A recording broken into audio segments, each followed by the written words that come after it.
Hello, everybody, and welcome to Boston Balling. I'm your host, Gabby Hurlbut. Happy Thanksgiving to start with. It's Thanksgiving week. The weather's definitely getting cold now. I think we got a little spoiled this month with the beginning of it with a lot of warm temperatures, but I can definitely tell that here in New England now it's winter is officially almost here. So although that might be disappointing, it's also the holiday season, so that's exciting. I hope everybody has fun plans for the holiday on Thursday and everyone has a healthy and safe holiday as well. I'm excited to bring you another episode of the show. I have a really exciting guest with me on this episode. She is a host of America's Day at the Races on Fox. She founded her own nonprofit organization, former Miss Connecticut, Acacia Clement. How are you? Thank you. Thanks. That's quite an introduction. Appreciate you having me. No problem. I appreciate you hopping on here with me today. I am excited to have you. Yeah, thanks. It's a busy time of year, but starting to slow down a little bit as we kind of get into the winter months. We made it through the Breeders' Cup, which really kind of that's a super crazy time in horse racing with the World Championships the first week in November. So now we're kind of getting into the slower season, though horse racing never stops. Yeah, slower, but not overly slow either. I definitely understand what you mean. Um, but yeah, I appreciate you hopping on here. Definitely just want to get to know you a little bit, kind of how you got involved with what you're doing. So what made you really get into horse racing in the first place?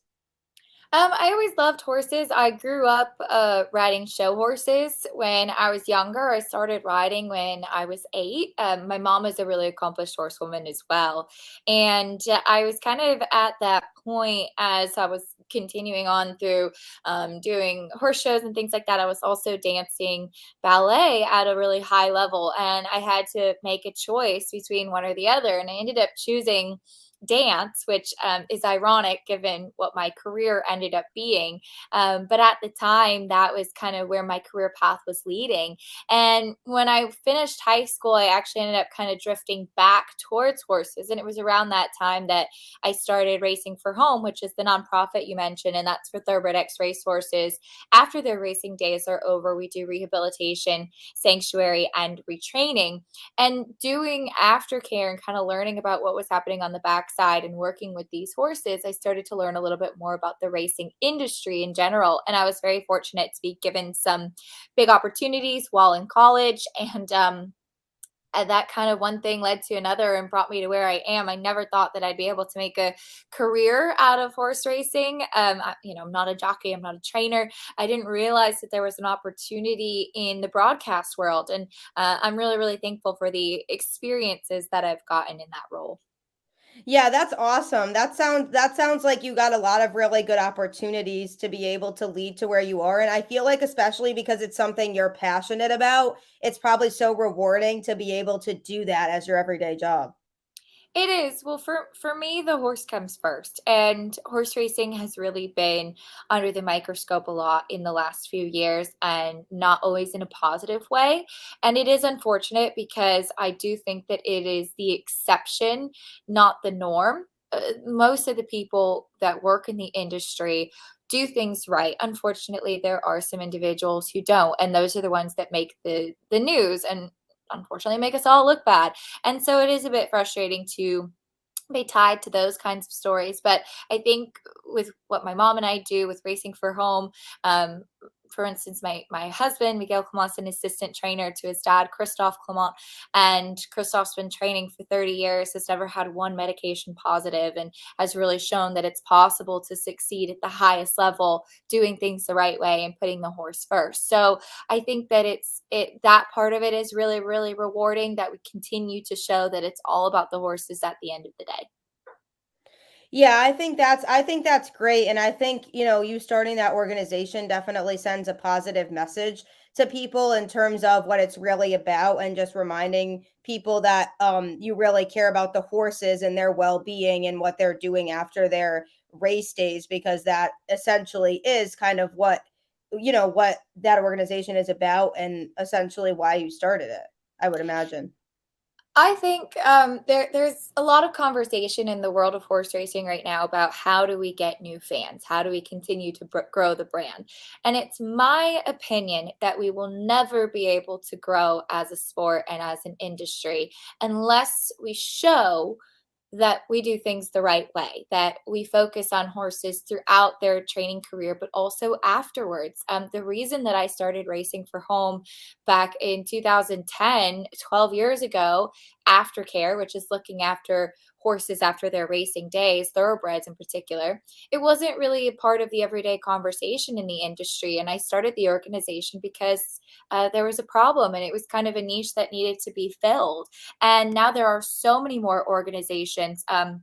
There's a group called the Thoroughbred Aftercare Alliance, which accredits aftercare organizations within the industry. And Racing for Home is one of, I believe it's now 82 organizations throughout the country and North America that are accredited by the TAA. And that shows that those organizations meet those very high standards. And I think it is the single most important thing that we can do as an industry, because why would you want to support a sport that to the open public wouldn't appear like it actually cares about the animals when in truth it does? Yeah, that's such a good point because I feel like when people are watching the horse races, they don't always, you know, realize that there are people out there who care about the well-being of the horses, and it could come across to people like it's just they're being mistreated and they're only being used for the purpose of the races. And I've even had people who have said in the past, like, what, who really takes care of the horses, and are they being cared for the same way that other animals might, who aren't put through the kind of thing that they're put through. And so I know that there's people out there who do wonder that. And I feel like the more that these types of organizations are, being started, and the more people who are getting involved in something like that can help spread that message that, look, yeah, I mean, this sport is an intense sport when it comes to the horses and what they go through for that, but we really do care about their well-being as well. And I feel like that's something that's so important and powerful. And I feel like you being able to start kind of a chain reaction of people who want to get involved with that type of movement is just really cool. Oh, thank you for that. And I do think that there are several misconceptions about the sport too that you kind of touched upon. Thoroughbreds are bred for running. They want to run. I mean, you'll see them. They thrive off training. They thrive off routine. And if there are any concerns about how horses are treated, if you ever have the opportunity to visit the backside at a racetrack, these horses are more spoiled than most house cats. And we have a cat, and he's very spoiled. So I promise, I mean, these horses are so well cared for. We have incredible staff, grooms, hot walkers, people on the backside that love these horses, that care for them, that look after them. Their diets are monitored. They have these beautiful stalls that they live in. Again, it's the training process, but everything is done with the purpose of the horse in mind. And racing, there's I hear so often it's animal abuse, that these horses should not be used for that purpose. Again, this is what they're bred for, and they love it and they thrive off of it.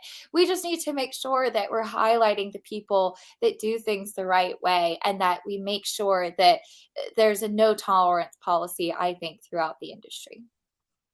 Yeah. See, that's definitely all really good to know, to, talk to somebody who sees it firsthand and is like really involved with the process, because us, the average person who just watches the horse races, doesn't know that, or doesn't know what goes on really behind the scenes.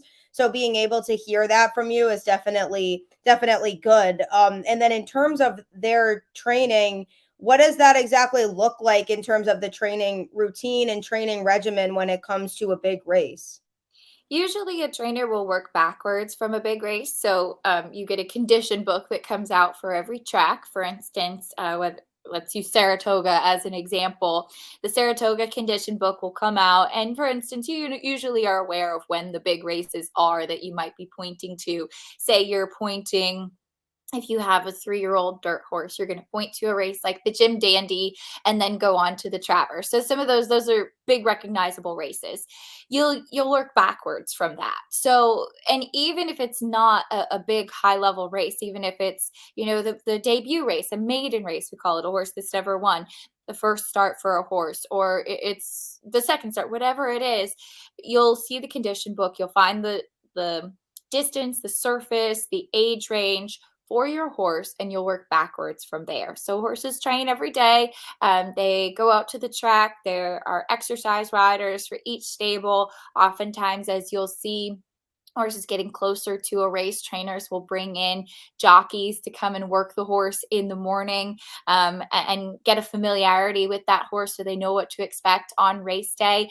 And the races will pick up. Usually every week you'll have a strong breeze, which is timed by the clockers. And that's when you'll typically see those horses doing their stronger workouts, that if you read the form coming into the race, you'll have a chance to see how they've been training. You like to see that consistency. They'll jog or do an easy gallop in between some of those big works, and it's all kind of spaced out with working backwards from that particular race.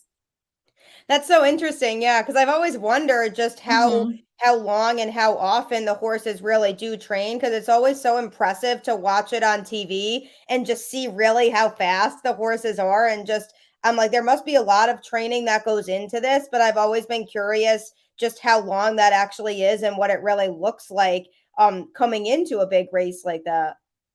And it's interesting too, for different types of races, you'll see the training style be a little bit different as well. If you want to train more for speed, for stamina, and you'll also see what type of horse you have in your hands. It's always everybody's dream to win first time out at Saratoga. That's always the excitement. But sometimes you just have a horse that's later developing. And my colleague, Richard Migliori, who is a champion jockey, I think always says it best. He doesn't believe in horse whisperers, he believes in horse listeners, because you need to see what the horse is showing you. If that's going to be a later developing 2-year old horse, you say, okay, we're going to train a little bit gentler and maybe get like a little bit of a prep race and try to win later on in the year, because that's what's right for the horse. If you have a sprinter, you're going to see kind of stronger, quicker works type of things. If you have a horse that's going long on the turf, the works are going to be a little bit more as far as building stamina and things like that. Horses have different physicalities, just like humans, and are suited to different types of racing. And the training would be based on that as well. That's so cool. And I know, you were mentioning jockeys before and coming in kind of with an understanding of the type of horse that they have and what to expect from that horse. So do jockeys typically have certain types of horses that they prefer to race with, or, jockeys who have been doing it for a while and have a lot of experience, do they tend to lean more towards different types of horses, or does it really just vary based on the horses that are going to be racing in a particular race? I think it depends more on relationships with the trainer than anything else. So every jockey has an agent, and some jockeys are known as the first call for particular agents or for particular trainer. For instance, my father-in-law, Christophe Clement, you'll typically see him reach out for Joel Rosario first and foremost. That's kind of his go-to guy nowadays. He'll use other jockeys, of course, and has great relationships, but that's kind of his main guy, so to speak. So whatever type of horse. You'll see Joel ride dirt sprinters for us, horses going a mile and a half on the turf, whatever it is. If Christoph calls and says, I want to have Joel ride this horse, odds are that's going to be the first choice. Sometimes, though, if you do start having jockeys get labeled a little bit. I think Louis Saez is one of those, that he's a very strong gate rider, that he's one that uses a lot of speed. So you have a horse that has some early speed. You're going to say, oh, I think Louis Saez would be a good fit for this jockey. And as a trainer, sometimes you have to look at your horse and say, okay, Joel or Louis Saez is not my first call guy. But I think he would be a really good fit for this horse. So you have to make a decision as a trainer. But sometimes also there's scheduling conflicts and you can't get the guy that you wanted Yeah. first and foremost. The good thing about being in places like New York is that there's such a strong jockey colony that even as you start going down of who's in the jocks room, you still have very, very, very strong choices as to who you could get to ride your horse. But more than anything, I think it's based off relationships. Yeah, that definitely makes sense too, because comfortability and being able to feel comfortable with what you're doing and what the situation is. So that definitely makes sense as well. And then from a horse standpoint, um, is there a typical age that horses typically get to where they have to stop racing, or does that really vary too based on the type of horse or just their health in general? It does vary. Typically, horses will start racing at the age of 2. Some of the later Okay. developing ones we won't see start till 3. You can only run in the Triple Crown as a 3-year-old. So if you have a horse that you think could potentially be a candidate to run in the Kentucky Derby, obviously you want to start at the age of 2, get prepared, and then go on to the Kentucky Derby. We've kind of seen now more of a trend where horses that go on to be stallions that start their stud career are so valuable. So if a horse wins the Kentucky Derby, odds are we'll probably end up seeing that horse retire after the age of 3 to go on and be a stallion and start his breeding career. Some horses, though, can race successfully at 6, 7. If they're sound, they just, again, they thrive off of it. They run consistently. There's a rule in New York that you can't race past the age of 10. It's rare that we see horses get up to that age that are still racing, though. But horses can live well into their 20s and can have really successful second careers if they retire after their races, after 4, 5, 6 years being on the racetrack, and then they can start on as a show horse or a jumps horse, a lesson horse, whatever could be their next career after that. That's so cool. That's cool that they can kind of, have their racing days, and then when they get to the point where they can't race anymore, they can get involved with something else and still feel like they're having another career on top of that, which must be so cool for you to see too, that, some of the older horses who have had a successful racing career that are now going on to do something else and utilize some of what some of their training that they learned when they were along the way when they were racehorses. It's so true. There is a program called Retired Racehorse Project, which holds a show in Kentucky that just happened about a month ago. That's for off-track thoroughbreds, and it's horses just off the track, and it highlights all of the different disciplines that horses can do after their racing days are over. And in the show world, if a horse is 6 or 7, that's considered still a very young horse, whereas that might be an older horse in the sport of horse racing. So there's plenty of opportunity for a horse to come off the racetrack and then be a successful show horse. A great example is a horse named Whitmore, who won the Breeders' Cup Sprint at the age of 7, and was a horse that raced for quite a long time and had such a strong fan base. And then Ron and Laura Mulquette, his trainer, and his wife, took him and retrained him, and he just competed in the Retired Racehorse Project Thoroughbred Makeover show, and he's starting his second career now, which is so amazing to see because he was a horse that was really successful on the racetrack, ran in the Kentucky Derby, turned out to be a very good sprinter, won the Breeders' Cup at the age of 7, and is now in his second career and training in different disciplines. So I think he's such a wonderful example of how versatile thoroughbreds are and how much they can do beyond racing. That's so cool. Yeah, that's so cool to see that too and be able to realize, "Oh wow, yeah, this horse can do a lot." Because I feel like people definitely also don't realize how much the horses are actually capable of and what they can really do. And I feel like they can have so much versatility, and especially when they're learning how to be race horses, there's probably so many other things that they pick up on along the way too that they can do after the fact. And I feel like people don't always pick up on that when they're just watching a race. Yeah, it's for sure. And you do need to know what you're doing when you're training a horse off the Yeah. racetrack. I definitely recommend if you're interested in working with an off-track thoroughbred to have a trainer that has experience with training horses off the track because sometimes they are young and sometimes they're not the easiest, but usually once you allow them to settle after the racetrack, are so kind, they're so willing, they're so intelligent.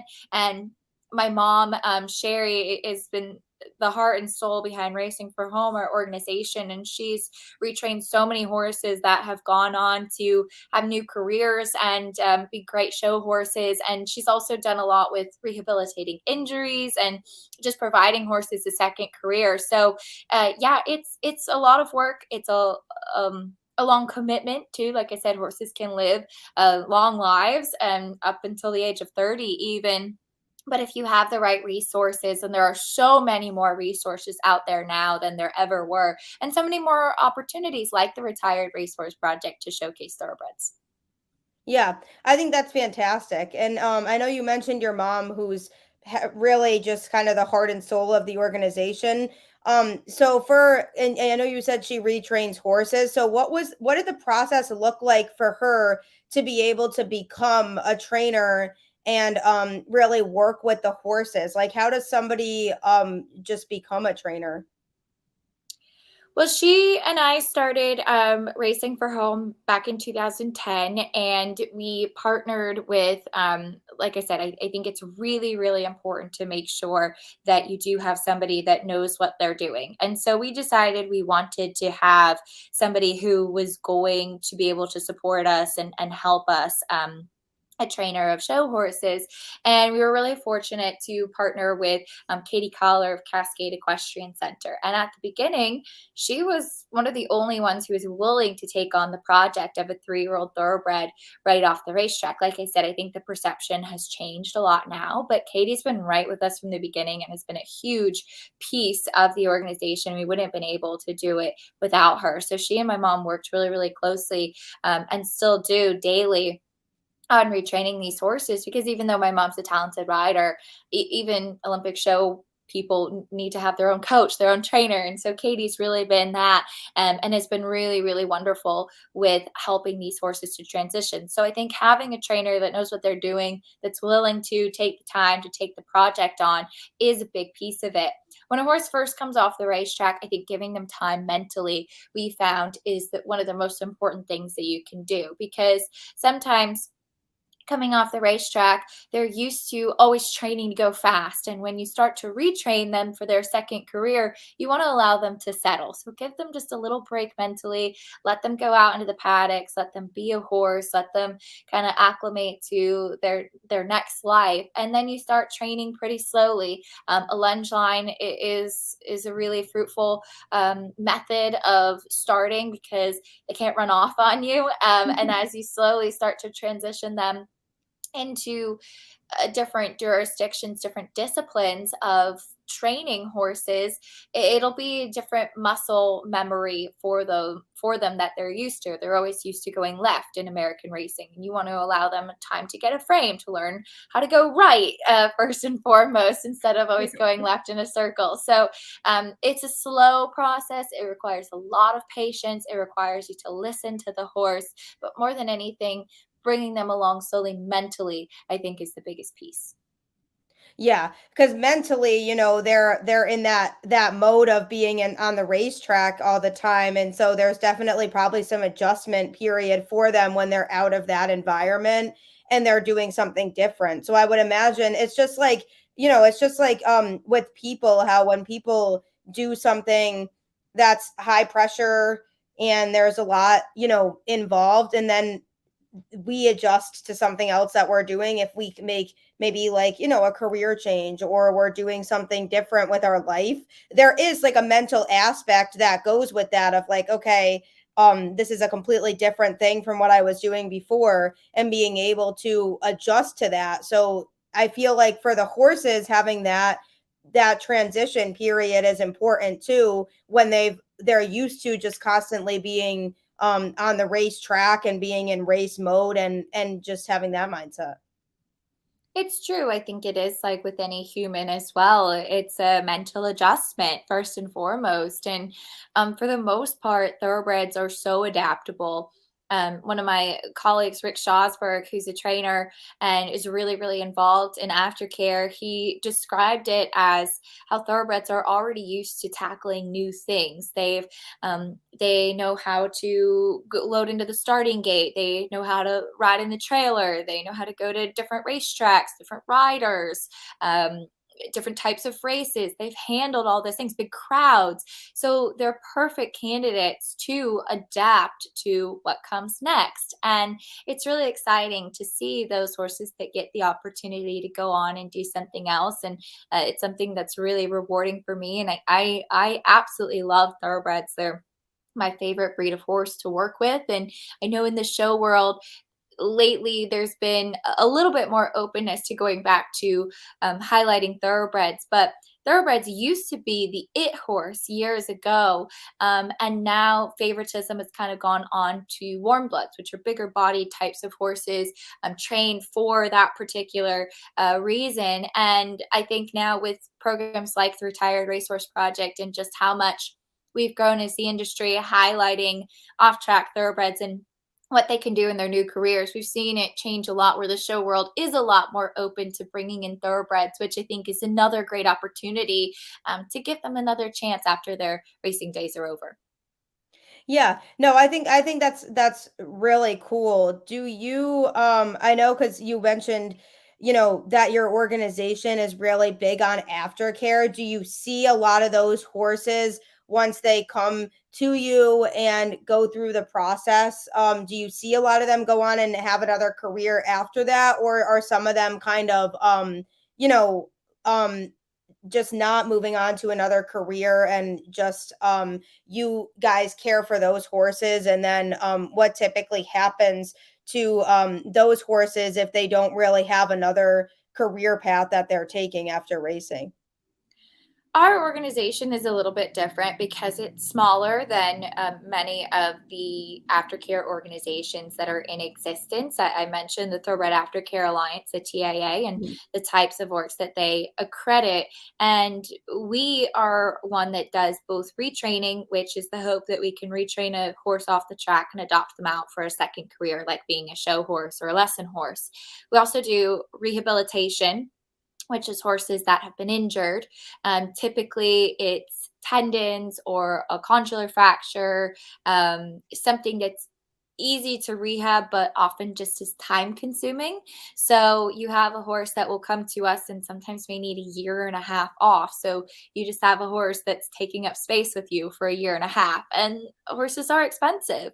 And then you can start to retrain him. And the hope would be after that, that we'd be able to, again, retrain that horse to go into a second career. But oftentimes, proper rehabilitation, doing things right, addressing the injury, is what we would focus on. And then the third thing that we do is sanctuary. So that there's are some horses who, whether it's through an injury, whether it's some mental things that are holding that horse back, or just a horse that's older, is not one that's a candidate to be adopted out to another group or to another individual. So we would do sanctuary, and that we would keep that horse and just provide a life for that horse like a pet, pretty much through the end of that horse's life.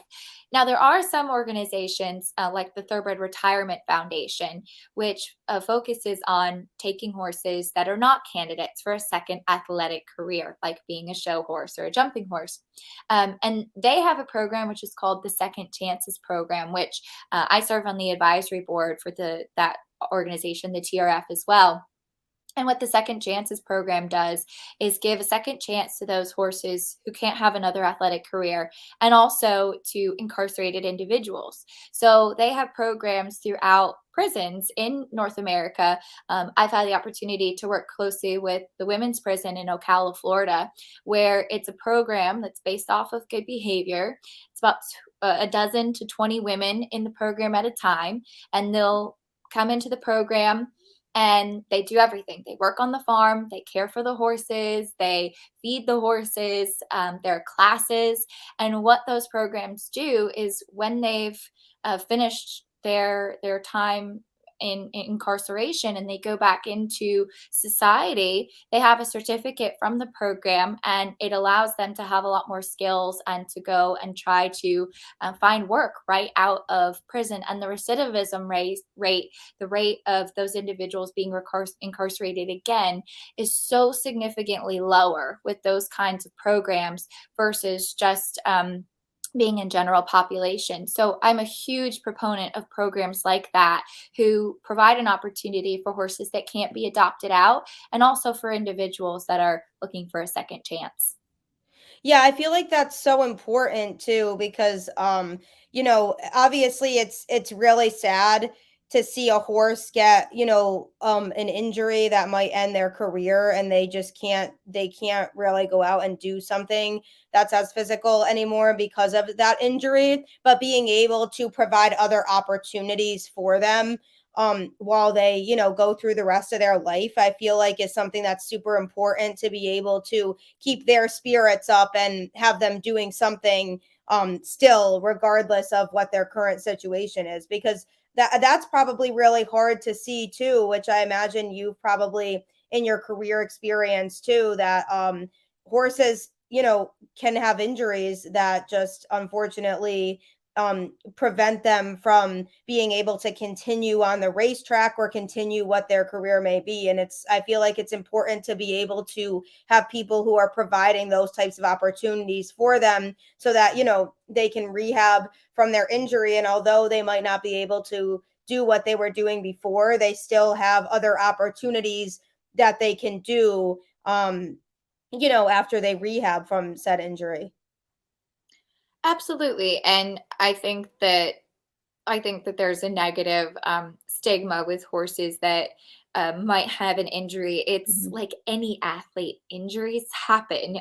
These are athletes. These horses are incredibly athletic, incredibly strong, incredibly powerful. And obviously, you do everything possible to prevent injuries, but sometimes things do happen. And like I said, with proper rehabilitation, oftentimes you can bring that horse back and they can do other things, even if that's not racing. And sometimes with proper rehabilitation, horses even can come back to the racetrack if there's something that happened as far as a physical injury.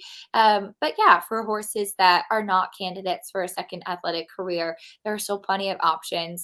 There are still people that love to have, we call them a pasture ornament because maybe they can't be ridden, but horses are incredibly sensitive beings. They are so amazing to be around and have such a wonderful energy about them. And I mean, look, like you have cats and dogs, they're not necessarily ones that you are looking to have an athletic career with. And yes, Yeah. horses are larger animals, but they can be wonderful companions as well.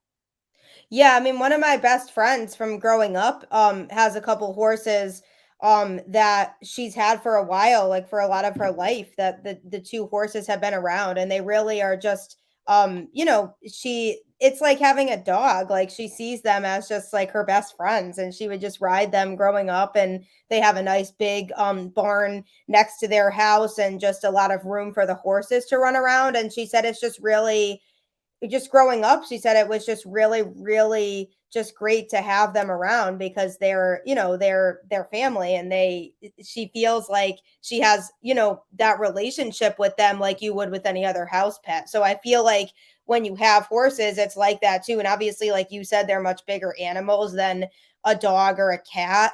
But I feel like they have their own personalities too, and you feel that connection with them like you would any other pet if you have horses that are pets for you. And I feel like that's another option for some of these horses too.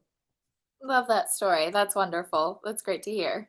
Yeah, she loves them. Her whole family is just they're really big on horses, and they have the property for it at home too, and it's really cool. They've been around for a while, and she loves them. So it's really cool to kind of see her have that relationship with them. But I know for racing for home, you've worked with a lot of different horses. So how many horses do you typically have at one time? We have 12 right now. We try not to have any more than 13. Okay. And we always plan to have 10, and it always ends up being more than that. But there often is a need. So right now we have 12. We've had over 40 throughout the years go through the program. Like I said, we are definitely a different type of organization, that it's not really about kind of getting them in and adopting them out immediately, which I completely respect and understand. It's just not our business model. Yeah. So we usually do end up taking some horses that other even aftercare organizations can't or won't take because, like I mentioned, the one horse, his name was Zygmunt. required a year and a half off before you're even able to start training him. So we'll have horses like that that just take some time. So we have 12 in the program right now. Okay. Yeah, and that's definitely a good number too, because you don't want to have too many. And I feel like 12 is a good number to be able to really connect with the horses, get to know them and what their needs are, and be able to really put that quality work in with them, as opposed to having, too many and not being able to put as much emphasis on each horse. Well, we would be able to have more, but we just have a very small staff, and Yeah. financially, we rely on donations, and so that's kind of, like I said, 13 is, I think, the most that we've had in history of the organization. But yeah, I mean, there are some groups like Old Friends is based in Kentucky, and they do only sanctuary, and they have over, I think it's like 120 horses now, but Oh, they have wow. so many wonderful volunteers and staff, and a large amount of property in Kentucky, and people can come and take tours and visit the horses and give them carrots, and they have a lot of horses that were stars on the racetrack, and that's just where these horses go to live out the rest of their days. They're not going to be retrained for a second career, and they're a wonderful, wonderful group that does that. But again, it's just a different type of model versus what we have. Yeah. No, that definitely makes sense. Obviously, you need to have the means to be able to do it too, and having the people to be able to help is also important. But yeah, I definitely think that 12 is a good number for you to have too. And where is your organization out of? We're based in Connecticut. Oh, nice. Yeah, I actually am from Connecticut. Oh, great. Where are you from? Originally from Tolland. Okay, yeah, absolutely. Yeah, so So we that's awesome. our main facility is in Ellington, and then we have another facility in Northward, which is close to New Haven. Oh, nice. Yeah, Ellington's like a town over from where I grew up, so Mhm. really close. Small That world. Yeah, I know. That's really funny. That's super cool though. That's really cool. And I'm sure I'm sure the people who you have on your staff are really passionate about working with the horses, and I'm sure it's just a cool environment to be able to see the horses grow once they finish their racing career, and just kind of see the process of them and their training after that. It is definitely the thing that I am most proud of as far as my involvement in the horse racing industry. Yeah, that's great. I think that's great, and having that fulfillment of being able to, work with the horses in that manner. And what would you say is your favorite aspect of the broadcasting side? I think it's always a challenge, and I think in whatever type of facet that you're involved in the world of broadcast, you'll understand that you can never say, okay, I've made it. That's it. I've hit the peak. There's nothing else for me to do. You're always growing. You're always learning. You're always improving. And I do really love that. I've worked with the New York Racing Association now for, I guess it's a little over 3 years, which is kind of crazy. I joined on full time just this year, and they've really invested in me in ways that I hadn't anticipated, with making me a host of America's Day at the Races. And I had never thought about hosting the show. I was always in the reporter role. And so I'm really, really grateful for those chances, those opportunities that challenge me and push me. And with our partnership with Fox Sports and everything that we've gotten to do, and the way our show is continuing to grow, I'm really grateful for the chance to tell the stories in the world of horse racing. Yeah. No, it seems like you're definitely really passionate about what you do, and I think that's so important, and I feel like that definitely comes out in your work too.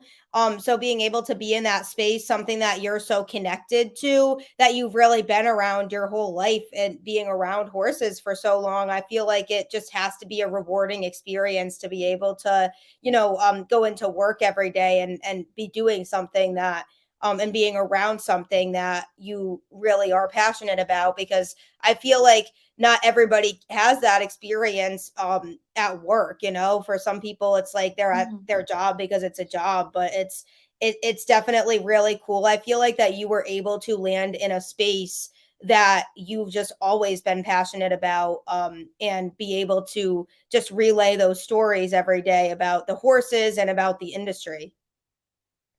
Horses have really given me the world, and have given me an incredible career. Brought me my husband, brought me around the world, places I never thought I would ever go. I feel very fortunate. It's been a lot of hard work to get to this point, and having to have confidence in yourself, really having to speak out for yourself. And I'm very thankful. I'm very excited for what the next couple of years are going to bring. I'm really appreciative to have the chance to work for a company like Naira, like I said, that has invested in me and that is only continuing to grow. Fox Sports will be covering the Belmont Stakes next year, the first time in several years um, that a different network will be able to show one of the Triple Crown races, and that'll be a huge opportunity for us. So I'm just very excited as for what's to come, and like I said, to continue growing. That's so cool. Good for you. I'm definitely really Thank happy you. for you and happy that you've landed where you are and that you're really doing something you love. It's really great to see that. Thank you. Appreciate that. You're welcome. Yeah, I did have one more quick question actually, because I am just curious. So I know like obviously on a day of a big race, there's a lot of people around. It's big. So the Triple Crown races are televised and everybody's, tuning in to those races. So obviously, there's definitely probably mentally a process that the horses go through on a race day. So how do people kind of keep the horses kind of calm and ready going into the race on race day? I think it's all about routine. Like I said, horses really thrive off of consistency, and yet at the same time are adaptable. They know when it's race day. They can tell. I mean, you'll do things pretty normal in the morning, but when you start getting the tack ready and start bringing them over to the races, and the crowd is around, they will feel the energy. They'll understand. They know, but it's really often about keeping them calm, keeping them relaxed, keeping them settled, let them know that you're there for them prior. One thing I'm really a fan of too is when the jockeys had the opportunity to work with the horse training in the mornings leading up to a race, because when the jockey climbs board on race day, they really know that horse, and they know if that horse has any quirks or little idiosyncrasies that they have to be aware of. They know what kind of warm up they need to give the horse, and all of that is about building up that partnership and that relationship between horse and rider to really allow for the opportunity to get the most out of the horse.